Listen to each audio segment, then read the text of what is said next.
Assalamualaikum warahmatullahi wabarakatuh. Di sini saya akan menjelaskan tentang jawaban saya, yaitu di UTS Matematika Distrik. Nah, kita langsung yang nomor yang pertama. Nomor yang pertama, jelaskan alasan kita bisa mempercayai pernyataan jika saya terpilih dan Indonesia maju, maka Indonesia pasti maju. Catatan, diberikan tanda kurung agar lebih mudah mengubahnya menjadi bentuk P dan Q.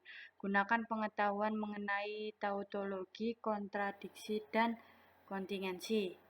Nah, yang pertama yang harus kita lakukan adalah kondisional dulu. Kita menyatakan sebuah kondisionalnya dulu. Jadi di sini saya terpilih ini sebagai P dan Indonesia maju ini sebagai Q. Nah, di sini maka Indonesia pasti maju itu saya implikasi dari Q, yaitu karena ada maka di sini jadi saya ini implikasi dari Q. Nah, habis itu setelah menyatakan ini kita lanjut. Nah, kita akan lanjut ke membuat tabel.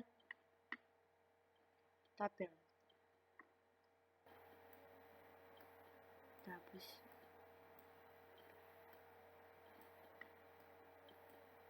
Nah, lanjut kita membuat tabel.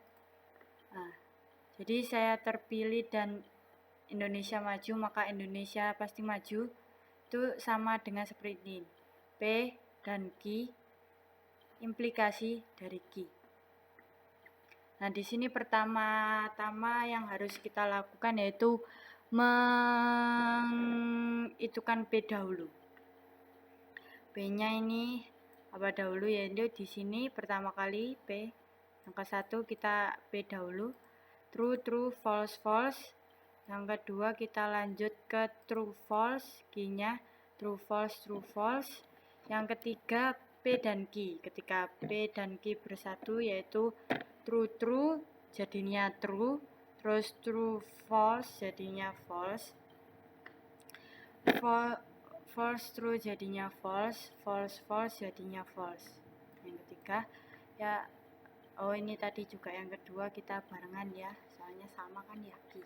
Terus habis itu yang keempat ini, nah jadi ini terus kan dinegasikan sama Q.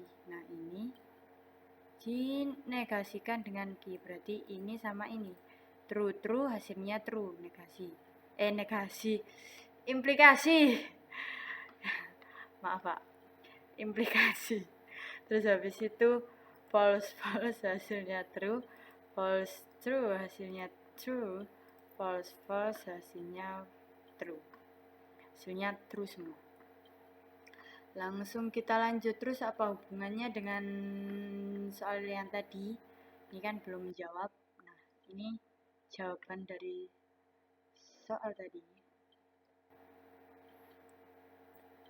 Nah, dari tabel tadi ya di atas bisa kita ambil kesimpulan alasan mengapa kita bisa mempercayai pernyataan jika saya terpilih dan Indonesia maju, maka Indonesia pasti maju itu karena bentuk pernyataan tersebut. Jadi bentuk pernyataan tadi itu merupakan bentuk tautologi. Nah, bentuk tautologi itu apa sih? Nah, bentuk tautologi itu proporsi majemuk yang selalu bernilai benar. Nah, tadi kan hasilnya yang keempat kan true semua kan, hasilnya benar semua. Nah, untuk itu ada semua kemungkinan nilainya itu benar. Nah, sehingga sudah terbukti kan kita bisa mempercayai pernyataan tersebut karena pernyataan tersebut tadi kan udah true semua karena tabel tadi. Habis itu kita lanjut. Nomor kedua, jelaskan alasan kita sebaiknya tidak mempercayai pernyataan jika saya terpilih atau Indonesia maju maka Indonesia pasti tidak maju. Ini catatannya sama seperti tadi. Sini kita menyatakan seperti tadi, jika saya terpilih masih sama. Terus habis itu atau di sini ya, kita ingat-ingat atau. Terus habis itu Indonesia maju. Masih sama Indonesia maju. Terus maka di sini implikasi. Terus habis itu Indonesia pasti tidak maju. Nah, tadi kan Indonesia pasti maju. Di sini ada kata tidak. Berarti di sini kita negasi G. Itu sama dengan kebalikan. Tadi kan tidak ada tidak, sekarang ada tidak, berarti kan kebalikan. Nah, ini berarti Indonesia pasti tidak maju. Nah, langsung kita buat tabelnya.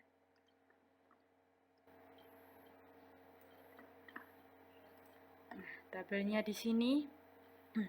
Atau kan ini tadi, kita ingat-ingat. P-nya sama seperti tadi, kita langkah pertama, P-nya true to false. Langkah kedua, Q-nya true false. Yang langkah ketiga, nah ini negasi Q. Negasi Q itu berarti kebalikan dari Q. Ini true, ini false, ini false, ini true, ini false, dan ini true. Habis itu langkah yang berikutnya, yang keempat, kita P atau Q. Nah, di sini true, sini true, false, false, true, false. Nah, sekarang kita lanjut ke langkah berikutnya, yaitu semuanya. Di sini P atau Q implikasi dari negasi Q. Ini implikasi dari negasi Q. Nah, langsung true, negasi dari true, false, hasil negasinya false. Habis itu true, false, true. Nah, kita perhatikan ya jawabannya di sini, jawaban akhirnya. Di sini ada false, true. Oke. Nah, langsung di sini dari tabel di atas kita bisa ambil kesimpulan ya.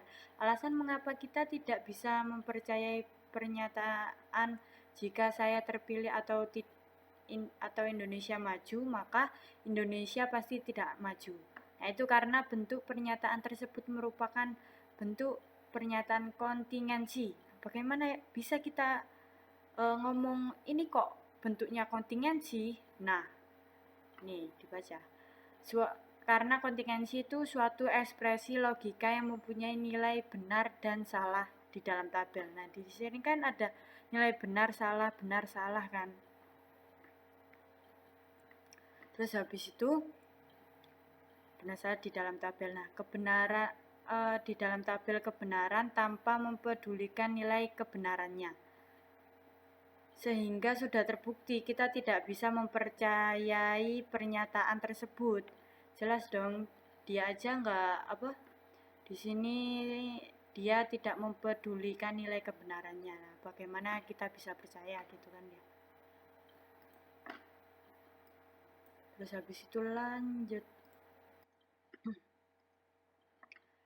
ke nomor 3. Di antara sekelompok mahasiswa 100 orang, ternyata 44 orang suka mata pelajaran kuliah matematika diskrit, 52 orang kalkulus, 42 orang suka bahasa Inggris, 16 orang suka matematika diskrit dan kalkulus, 15 orang suka matematika diskrit dan bahasa Inggris, 14 orang suka kalkulus dan bahasa Inggris, 5 orang tidak suka ketiganya. Nah, di sini yang disuruh adalah gambarlah diagram Venn untuk menunjukkan keadaan di atas. Dan ke B, berapa siswa yang suka ketiganya. Dan C, berapa siswa yang suka matematika diskrit atau kalkulus. Let's go. Nah, di sini kita nyatakan seperti ini dulu biar gampang. Biar kita pahamnya gampang, kan kita mau gambar diagram Venn-nya. Kita nyatakan A sebagai suka mata pelajaran matematika diskrit, B suka pelajaran kalkulus, C suka mata pelajaran B Inggris. Nah, ini seluruhnya tadi kan 100. Terus A MTK diskrit 44, kalkulus 52, C-nya bahasa Inggris 42. Ini yang suka A dan B, berarti yang suka matematika sama suka kalkulus 16, A dan C 15, B dan C 14. Nah ini yang tadi juga ada di pernyataan yang slide tadi, dia nggak suka ketiga-tiganya, ada 5 orang ternyata. Nah biar gampang kita, ini kan sudah jadinya, biar gampang pertama-tama itu kita ngisi diagramnya ini, kita cari ini suka ketiga-tiganya dulu biar gampang ya di sini nih.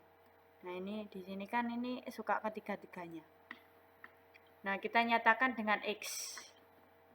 Yang pertama ini kan A, kita hitung keseluruhan dari A ini. Oke, di sini ada A plus 5 min X, ini sini 15 min X kan irisannya, plus X plus 16 min X, 16 min X irisannya tadi sama dengan 44. Nah jadi kita langsung operasikan aja, hasilnya ketemu A sama dengan X plus 13. Nah yang B juga begitu, sini himpunan B kan ya, situ di sini 16 min X, 16X plus X nya ini, X nya kan ini belum diketahui tuh, plus 14 min X. Nah ini kenapa kok 14 min X, karena kan di sini kan irisannya 14 kan, min X kan karena X nya kan belum kita ketahui. Nah jadi begitu, sama dengan 52 kan, ini seluruhnya ini 52 kan ya. Habis itu kita operasi, hasilnya B sama dengan X plus 22. Yang lanjut yang ke C sama, yang ke C ini C semua, hasilnya 15 min X plus 14 min X sama dengan 42, C sama dengan plus, ini ditambahkan kan 69 min X sama dengan 42, C min X pindah guys, kan di sini plus, jadi min, hasilnya 13, akhirnya pindah deh, ini kan min, pindah jadi plus, C sama dengan X plus 13. Terus habis itu kita lanjut.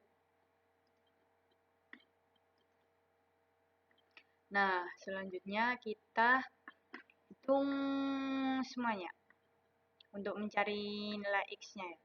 A plus B plus C plus 45 min 2X ini dari mana?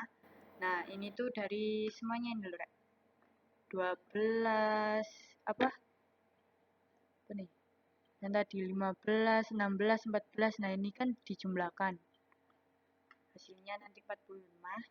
Terus habis itu ini X-nya kan ada 3, terus dikurangi 1. Min 3 plus 1 sebenarnya itu. Terus hasilnya kan min 2X. Habis itu sama dengan 95. 95 ini jumlahnya. Kenapa 95? Kenapa nggak 100? Nah, kan tadi ingat ada yang nggak suka, 5 orang tadi. Jangan dilupakan. Mereka nggak suka, ya udah nggak usah diajak. 95 jadinya.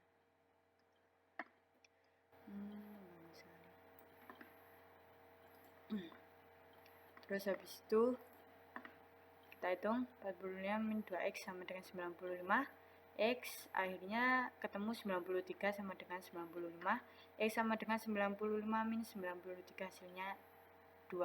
Asik, sudah ketemu ya. Yang ternyata yang suka tiga-tiganya itu cuma 2 orang guys. Terus habis itu kita mencari nilai tiap-tiapnya, jadi tiap A, tiap yang suka matematika, tiap yang suka kalkulus. Ini yang suka matematika, kan tadi matematika kan hasilnya X plus 13. Kita masukkan aja seperti biasa, hasilnya 15. Yang B kalkulus. Yang kalkulus tadi kan ketemu X plus 23. Akhirnya kita ini X plus 23, kenapa di sini 22? Ini saya mulai ngantuk ya, maaf Pak. Ini 22 yang betul. Maaf Pak, ini mungkin saya pas mengerjakan PPT-nya lagi ngantuk. Hasilnya 24. Terus yang C, sini 22 ya. Ini saya lagi ngantuk ini. Yang C sama dengan X plus 12 jadinya C sama dengan 15. Pak, maaf Pak, ngantuk Pak. Terus habis itu kita mencari irisannya. Irisannya ya ini ya irisan 15 X min X sama dengan 15 min 2 sama dengan 13. Terus habis itu 16 min X sama dengan 16 min 2 14. Terus 14 min X sama dengan 14 min 2 sama dengan 12. Nah, begitu irisannya. Habis itu kita lanjut ke soal yang berikutnya. Nah, yang B tadi kan yang dicari yang suka ketiga-tiganya. Tadi kita ini kan ngitung tadi hasilnya. Nomor 2 deh. Ini yang C itu nanya yang suka matematika distrik atau kalkulus kan. Nah, matematika distrik ketemu deh 15 tadi, terus habis ini ketemu 15, terus kalkulus ketemu 24, tinggal kita tambahkan hasilnya 39. Nah, lanjut. Oke, kita baca. Bentuklah fungsi boolean dalam bentuk SOP dan POS dari soal 01 dan 02. Pilih salah satu. Catatan, anggaplah pernyataan P dan Q sebagai variabel X dan Y. Gunakan tabel kebenaran untuk mempermudah membentuknya. Oke. Seperti katanya tadi, kita menggunakan tabel kebenaran untuk mempermudah mengerjakannya. Nah, ini kan aslinya tadi P, di sini aslinya Q. Nah, ini terus hasilnya kan SOP. Nah, SOP ini itu dia itu memprioritaskan kali. Nah, kalau POS dia itu memprioritaskan hasil tambah ini. Nah, ini hasil tambah dia kali. Nah, bagaimana kita bisa mengerti mana yang SOP, mana yang POS? Nah, dengan cek nilai 1. Kalau dia hasilnya 1 begini, itu berarti dia SOP. Nah, kalau POS itu cek nilai 0. Berarti nilai 0 begini. Nah, berarti dia itu POS. Oke, kita cari sekarang ya nilainya 1. Nih, 0, 0. Terus yang nilainya 1 lagi. Oh, ini ada 1 lagi. Di 1, 0. Dinyatakan begini. Terus habis itu ini yang POS. Ini 0, 0, 1. Oke. Sini ada 0, 1, 1. Nah, ini hasilnya. Dan untuk yang ini hasilnya. Hasilnya begitu. Terus habis itu udah. Habis itu kita ke yang lain. Nah, di sini ada pertanyaan lagi.